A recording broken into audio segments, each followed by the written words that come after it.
Hi students, welcome to chemistry concept સવર્ગ સંયોજનો chapter. અને તમારા ફેસ જોઈને મને લાગે છે કે તમને ચેપ્ટરમાં બહુ જ મજા આવી રહી છે ને આજે એટલો જ સરસ મજાનો ટોપિક છે જે વિદ્યાર્થીઓને થોડો ટફ લાગતો હોય છે, પણ આપણે એ ટફ ટોપિકને ઈઝી બનાવવાનો ટ્રાય કરશું. સવર્ગ સંયોજનો. શું લખ્યું છે? સવર્ગ સંયોજનો એટલે સંકીર્ણ સંયોજનોમાં સમઘટકતા. 11-12 સાયન્સમાં કેમિસ્ટ્રીમાં એક શબ્દ તમને હંમેશા સંભળાશે, એવો આ શબ્દ સમઘટકતા. બહુ સાંભળ્યો છે તમે, એવું નહીં લાગ્યું તમને? તો સમઘટકો એટલે શું એની ચર્ચા કરી લઈએ આપણે કે આ સમઘટકો કોને કહેતા હોઈએ છીએ આપણે. બોલો. જેમના અણુસૂત્ર સમાન હોય પરંતુ રાસાયણિક અને ભૌતિક ગુણધર્મો જુદા જુદા, એટલે બે પદાર્થો અલગ અલગ હોય પણ એમનું શું સમાન હોય? અણુસૂત્ર. શું સમાન હોય? પણ એ બંનેના ગુણધર્મો, ભૌતિક અને રાસાયણિક ગુણધર્મો જુદા જુદા હોય તો એમને આપણે એકબીજાના શું કહેતા હોઈએ? સમઘટકો કહેતા હોઈએ છીએ. અને ઘટનાને શું કહીએ છીએ ખબર છે? સમઘટકતા. હવે જે સમઘટકો છે અને જે સમઘટકતા છે એ આપણે આજે પર્ટિક્યુલર કોના માટે શીખવા જઈ રહ્યા છીએ? સવર્ગ સંયોજનો માટે. તો સવર્ગ સંયોજનોમાં જનરલી તમારે બે પ્રકારની સમઘટકતા શીખવાની છે. એક છે અવકાશીય સમઘટકતા. કઈ સમઘટકતા? અવકાશીય સમઘટકતા. અને બીજી છે બંધારણીય સમઘટકતા. એક અવકાશીય સમઘટકતા અને બીજી કઈ? બંધારણીય સમઘટકતા. હવે અવકાશીય સમઘટકતામાં પણ તમારે પાછા બે પ્રકારમાં જવાનું છે. પ્રકારોના પ્રકારો આવે ને ત્યારે કન્ફ્યુઝન થાય નહીં તમને? પણ પ્રેક્ટિસ કરશો તો હવે શું એના સાથે જ જીવવાનું છે આપણે. ને અવકાશીય સમઘટકતામાં બે આવશે તમારે. ભૌમિતિક સમઘટકતા આવશે અને બીજી કઈ આવશે? પ્રકાશીય. ભૌમિતિક સમઘટકતા અને બીજી કઈ સમઘટકતા આવશે? પ્રકાશીય સમઘટકતા. હવે 11મા ધોરણમાં ભૌમિતિક સમઘટકતા ભણ્યા હતા ને? યાદ આવે છે તમને? શું? સીસ અને ટ્રાન્સ વાળું કંઈક ભણ્યા હતા હે ને?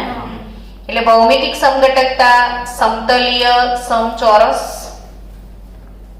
સંકીર્ણોમાં તમને જોવા મળશે અને બીજી અષ્ટફલકીય સંકીર્ણોમાં તમને જોવા મળશે. આપણે તો સંકીર્ણ સંયોજનો માટે ભણી રહ્યા છીએ ને, તો એમાં ભૌમિતિક સમઘટકતા તમને સમતલીય ચોરસ અને અષ્ટફલકીય સમચતુષ્ફલકીય સંકીર્ણમાં નહીં મળે. ને એમાં સમતલીય ચોરસ જે હોય એમાં બી જુદા જુદા પ્રકારોમાં જોવા મળશે અને અષ્ટફલકીયમાં બી જુદા જુદા પ્રકારોમાં ધીરે ધીરે આપણે શીખીશું. પણ જનરલી આપણે જ્યારે ભૌમિતિક સમઘટકતા બોલીએ ને એટલે આપણને યાદ આવી જાય કે સીસ અને ટ્રાન્સ જેવું કંઈક હશે. ને પ્રકાશીય સમઘટકતા તો હજી તમે એક પણ વાર ભણ્યા જ નથી. તો જેમ આમાં સીસ અને ટ્રાન્સ આવે છે ને એમ આમાં ડેક્સ્ટ્રો અને લીવો આવશે. શું આવશે? ડેક્સ્ટ્રો ને લીવો આવશે. તો ડેક્સ્ટ્રો લીવો શું છે એ જ પ્રકાશીય સમઘટકતા એક આખો સ્પેશિયલ ટોપિક આપણે શરૂ કરીશું ને પછી સંકીર્ણોમાં પ્રકાશીય સમઘટકતા શીખીશું. તો આજે તમે સમજી ગયા કે મેડમ તમે આ જ શીખવાડવાના છો કદાચ. શું? બંધારણીય સમઘટકતા શીખવાના છીએ આપણે. શું શીખવાના છીએ? બંધારણીય સમઘટકતા. હવે 1 મિનિટ બંધારણીય સમઘટકતા એમાં તમને કેટલા પ્રકાર શીખવાના છે, તો આપણે એના સાથે જ વર્ગીકરણ લઈ લઈને સ્પેશિયલ નથી લખતા, પણ બંધારણીય સમઘટકતા કોને કહેવાય એની વ્યાખ્યા તો સમજી લઈએ. તમે સમઘટકોની જનરલ વ્યાખ્યા શું બોલ્યા હતા કે અણુસૂત્ર સમાન પરંતુ ભૌતિક અને રાસાયણિક ગુણધર્મો જુદા જુદા હોય. પણ બંધારણીય સમઘટકતાની વ્યાખ્યા શું કે અણુસૂત્રો સમાન પરંતુ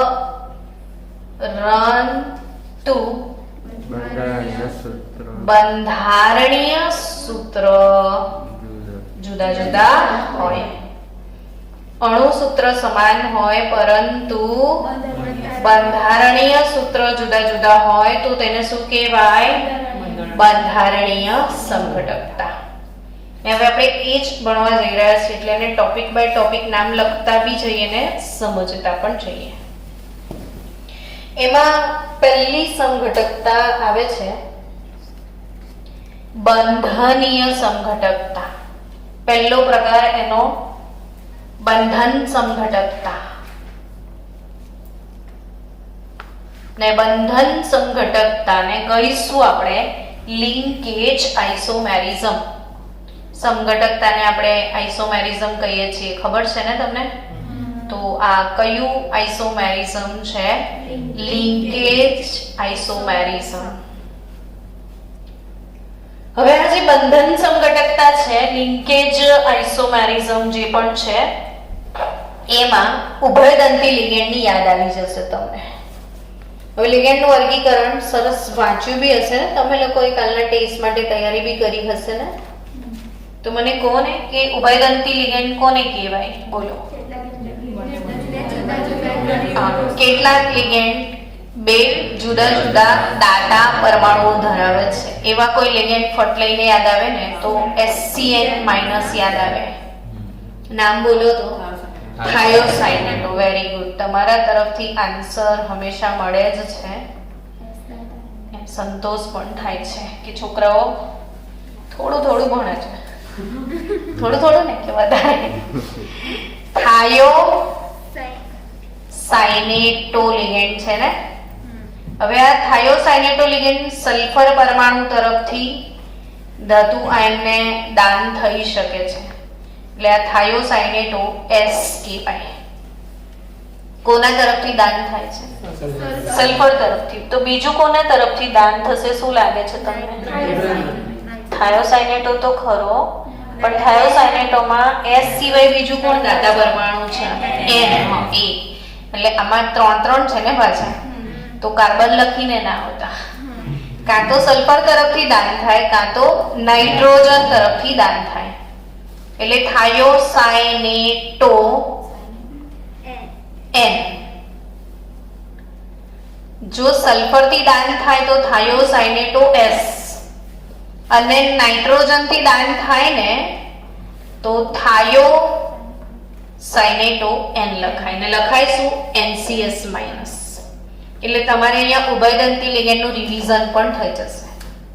કોને ઉભયદંતી લિગેન્ડ કહેવાય? કે લિગેન્ડ એક જ છે, જુઓ HCN- જ છે, પણ એના પાસે બે દાતા પરમાણુઓ અવેલેબલ છે. ને જેના પાસે બે, તમને દેડકો જમીન પર પણ જીવે ને પાણીમાં બી જીવે, એટલે તમે એને ઉભયજીવી વર્ગમાં લો છો ને. એમ જે એસિડિક પણ હોય, બેઝિક પણ હોય, એને આપણે ઉભયગુણી કહીએ છીએ. રસાયણ વિજ્ઞાનમાં ઉભયગુણી ઓક્સાઇડ કોને કહેવાય?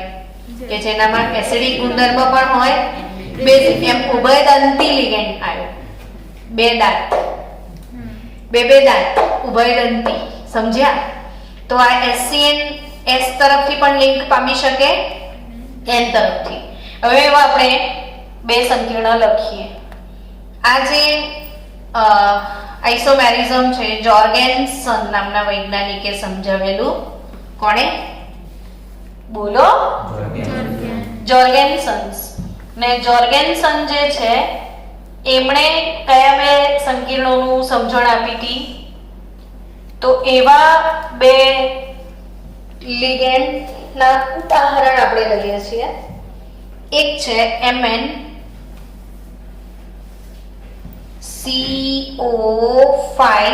MnCO5 SCN,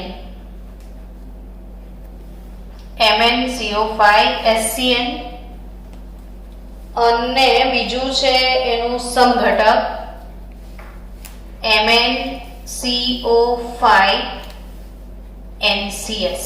એટલે આઈ થિંક તમે જોઈને બહુ જ સારી રીતે સમજી ચૂક્યા છો એ મને ફિલિંગ આવે છે. તમને આવે છે કે નથી આવતી? આવે છે ને? આ બંનેમાં શું દેખો, એક મેંગેનીઝ, ઓકે, એક મેંગેનીઝ, CO5 SCN SCN, પણ ફરક ક્યાં પડ્યો કે આ SCN માં અહીં S થી લિંક થયું છે, આમાં N થી લિંક થયું છે. તો આ ટાઈપની જે સમઘટકતા ઉદ્ભવે ને એને શું કહેવાય? બંધન સમઘટકતા. દિલથી સમજણ પડી? તો બંધન સમઘટકતા ક્યારે ઉદ્ભવે કોઈ સંકીર્ણમાં? તો કે જ્યારે એમાં આવો ઉભયદંતી લિગેન્ડ હોય. ક્યારે ઉદ્ભવશે? યસ. તો હવે તમારે ઉભયદંતી લિગેન્ડનું જે વર્ગીકરણ ટોપિક છે ને, એમાં ઘણા બધા ઉભયદંતી લિગેન્ડ મેં શીખવાડ્યા છે, યાદ રાખવા પડશે ને. એક કયો હતો? NO2 -1, નાઇટ્રાઇટો N ને નાઇટ્રાઇટો O હતો. બીજો કયો હતો? CN- સાયનાઇડો C અને આઇસોસાયનાઇડો. એટલે આમાં C અને N બંનેથી દાન થાય. અને આ ત્રીજો મેં આ SCN, થાયોસાયનેટો N ને થાયોસાયનેટો S.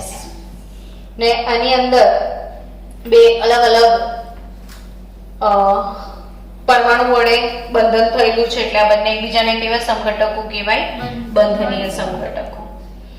આપણે એવો જ બીજો એક લિગેન્ડની પણ ડિસ્કસ કરીએ. તમારી ટેક્સ્ટબુકમાં એક્ઝામ્પલ આપેલું છે NO2 -1 લિગેન્ડ. એમાં પણ બે દાતા પરમાણુ છે. એક દાતા પરમાણુ નાઇટ્રોજન છે. નાઇટ્રોજન તરફથી ધાતુને દાન થાય તો N double bond O, single bond O, metal NO2.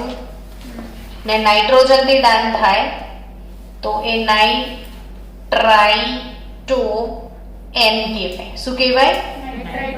નાઇટ્રાઇટો N કહેવાય. અને ઓક્સિજન તરફથી દાન થાય તો O પછી N પછી ડબલ બોન્ડ O.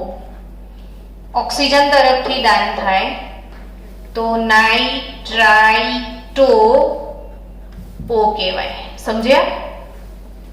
હલો, કોના તરફથી દાન થયું? નાઇટ્રોજન. તો શું કહીશું? નાઇટ્રાઇટો N. અહીંયા કોના તરફથી દાન થયું? તો શું કહીશું? નાઇટ્રાઇટો O કહીશું.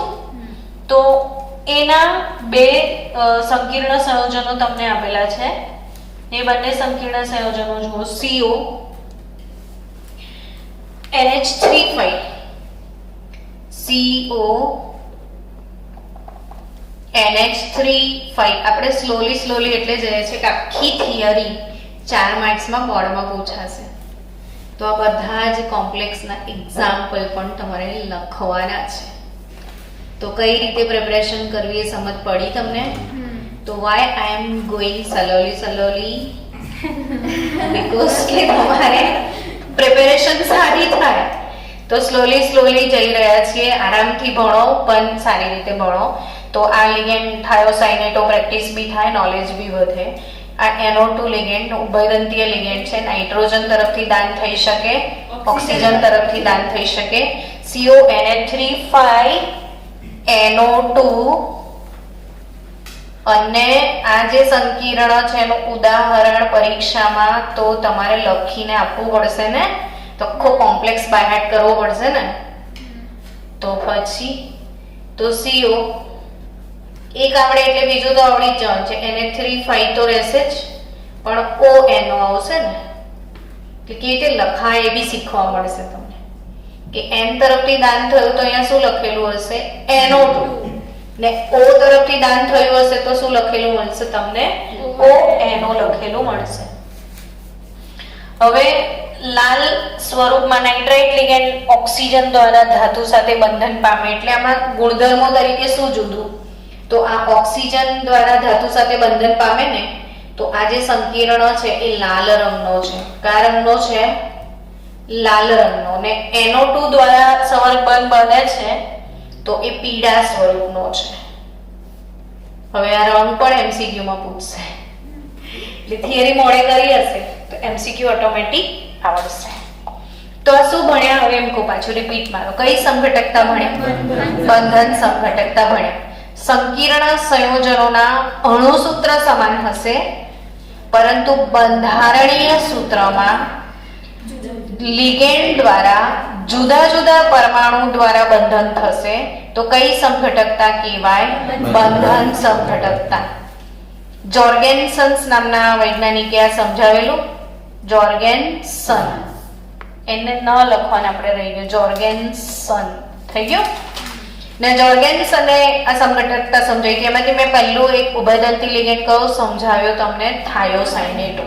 હવે આપણે એક કામ એડિશનલ આમાં નાખીએ હજી કે એનો IUPAC નામ બી લખતા જઈએ ને તો એ પણ પ્રેક્ટિસ થાય.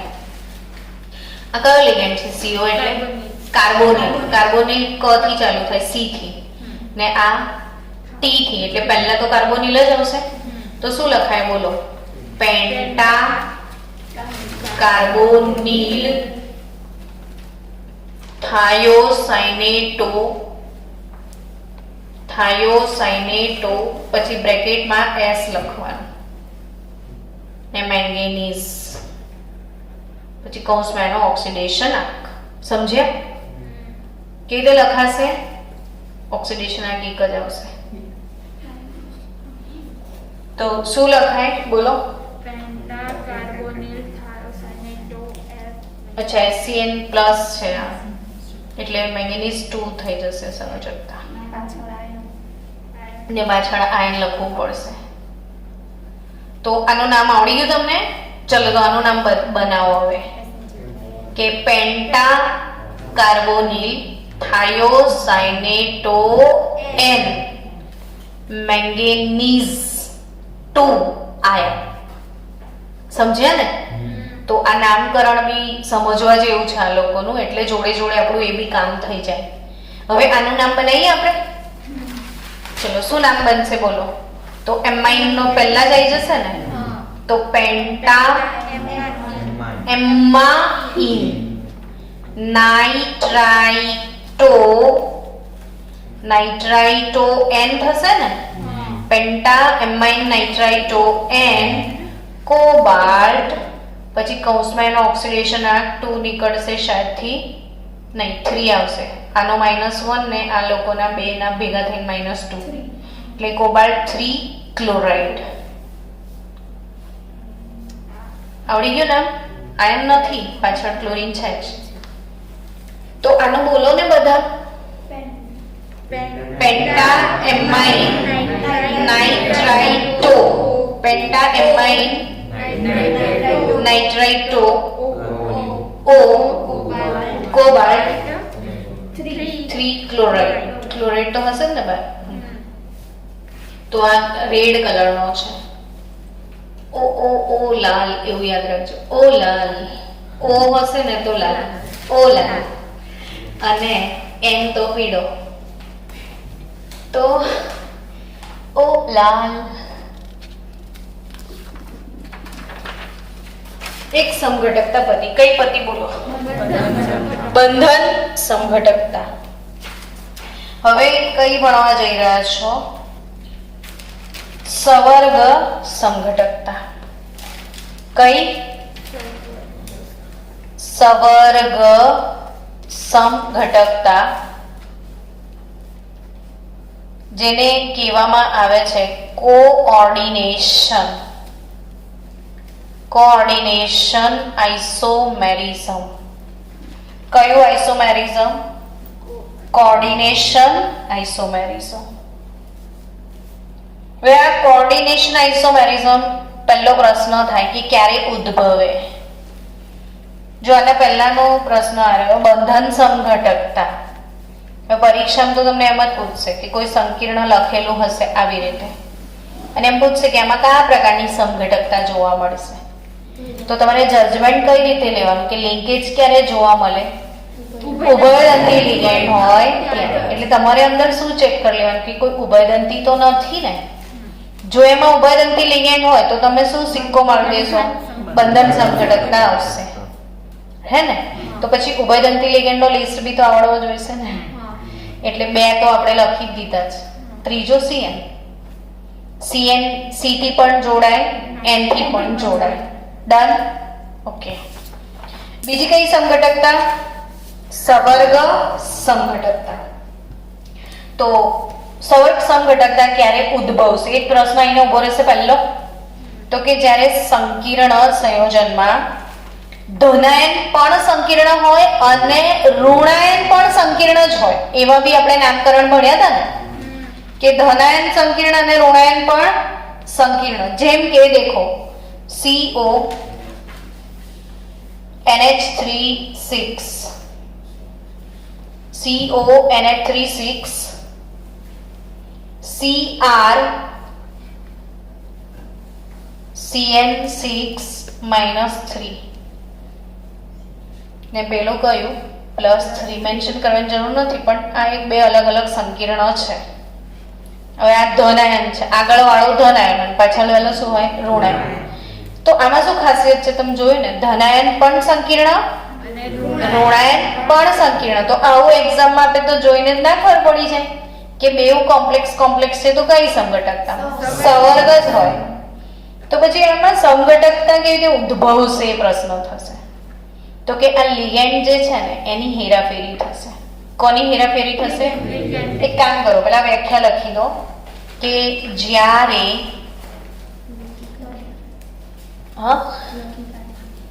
લખી કેવી રીતે બોલ્યા એટલે લખી નાખી. ફરી લખો ચલો. જ્યારે કોઓર્ડિનેશન સંયોજનોમાં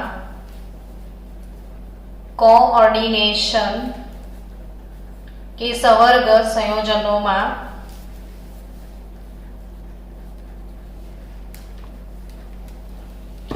ધનાયન અને ઋણાયન બંને સંકીર્ણ આયન હોય. ધન આયન અને ઋણાયન બંને સંકીર્ણ આયન હોય. બંને કેવા હોય? સંકીર્ણ આયન હોય. ત્યારે કોઓર્ડિનેશન સ્ફિયર, આ જે ચોરસ કૌંસ છે ને એને શું કહેવાય ખબર છે? Coordination sphere. શુદ્ધ ગુજરાતી કરીએ ને તો પ્રથમ આકર્ષણ વર્તુળ. શું કહેવાય? પ્રથમ આકર્ષણ વર્તુળ કહેવાય. સવર્ગ સ્ફિયર પણ કહેવાય. તો કોઓર્ડિનેશન સ્ફિયર જે છે એના બંને ભાગોમાંથી લિગેન્ડ ની હેરફેર થઈને સંઘટકો બને છે. લિગેન્ડ ની શું થાય? હેરફેર થાય. તો સવર્ગ સંઘટકતા ઉદ્ભવે. હવે આ સંકીર્ણનું તમને નામકરણ આવડે? ચલો નામકરણ લખીએ. હંમેશા નામકરણનો નિયમ છે પહેલા ધનાયનનું નામ લખો પછી કોનું લખો? ઋણાયન. ચલો ધનાયનનું નામ કેવી રીતે લખાશે જુઓ. હેક્ઝા એમાઇન કોબાલ્ટ કૌંસમાં એનું ઓક્સિડેશન જો હેક્ઝા એમાઇન કોબાલ્ટ કૌંસમાં એનું ઓક્સિડેશન 3 કોબાલ્ટ 3 ના આખું છે તો પછી હેક્ઝા સાયનાઇડો ક્રોમેટ લખાશે. કેમ ક્રોમેટ લખાયો? ઋણાયન છે એટલે ક્રોમિયમ ને બદલે ક્રોમેટ ને કૌંસમાં એનો ઓક્સિડેશન આંક 3 જ આવશે. ક્રોમેટ 3 થઈ ગયું. આ સંકીર્ણનું નામકરણ. હવે લિગેન્ડની હેરાફેરી થઈ જશે સમજો. પણ અમે એક વસ્તુ સમજવા જેવી છે કે આ તટસ્થ અણુ છે, આની પર વીજભાર નથી. જ્યારે આ ઋણાયન છે, હવે ઋણાયન તટસ્થની જગ્યાએ જવાનો છે ને, તો ઓબ્વિયસલી જે સંકીર્ણ ધન હતું ને, હલો જે સંકીર્ણ ભાગ કેવું હતું ધન એ ઋણ થઈ જશે અને જે ભાગ કેવો હતો ઋણ એ ધન થઈ જશે. તો તમને ખબર છે કે આગળ શું લખાય ધન અને પાછળ શું લખાય એટલે CR વાળો સંકીર્ણ જે ઋણ છે ને એ ધન થઈ જશે અને ધન વાળો એટલે પહેલા મને શું લખવું પડશે CR લખવું પડશે ને હવે. તો CR Na3 6 CO CN6 પઈ કે ના પઈ ખબર પડી ને. તો આ જે સંકીર્ણ આનો સમઘટક કહેવાય.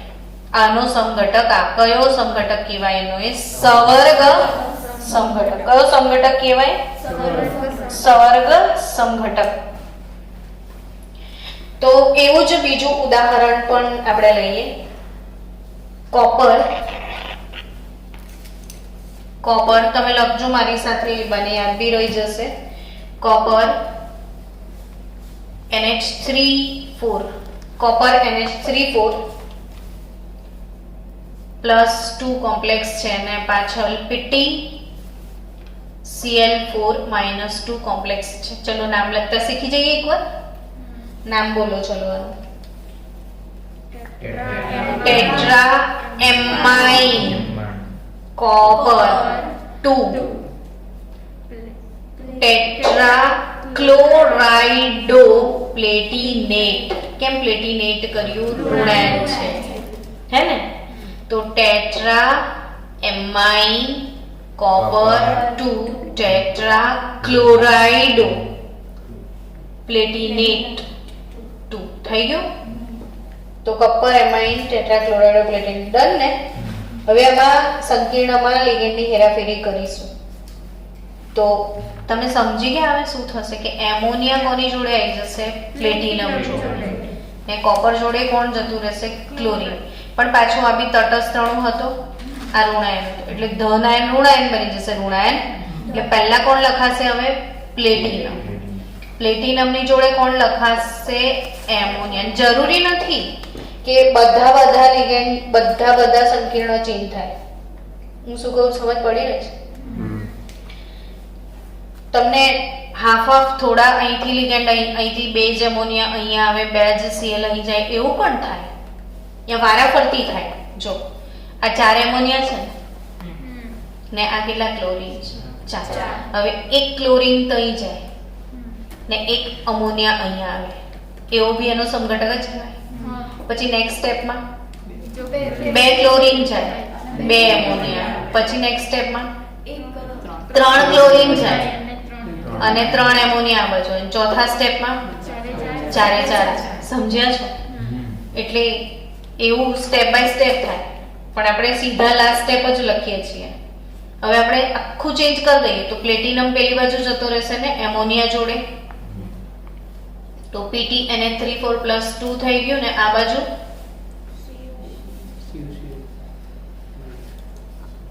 માઇનસ 2. કઈ સંકીર્ણ સમઘટકતા થયા સવર્ગ સમઘટકતા થઈ. ચલો નેક્સ્ટ હજી કોઈ એક્ઝામ્પલ લેવું જોઈએ એવું તમારા ચહેરા દેખીને મને લાગે છે. તો તમે એવું કહો કે માસૂમ ચહેરે पे મત જાઓ નહીં. પ્લેટિનમ NH3 પ્લેટિનમ શું NH3 એટલે આપણે બોલીએ ને કાનમાં અથડાય ને તો સાલું બેઠા ક્યાંક યાદ તો આવે નહીં. PtNH3 હે ને. અને એની જોડે સંકીર્ણ છે PtCl6.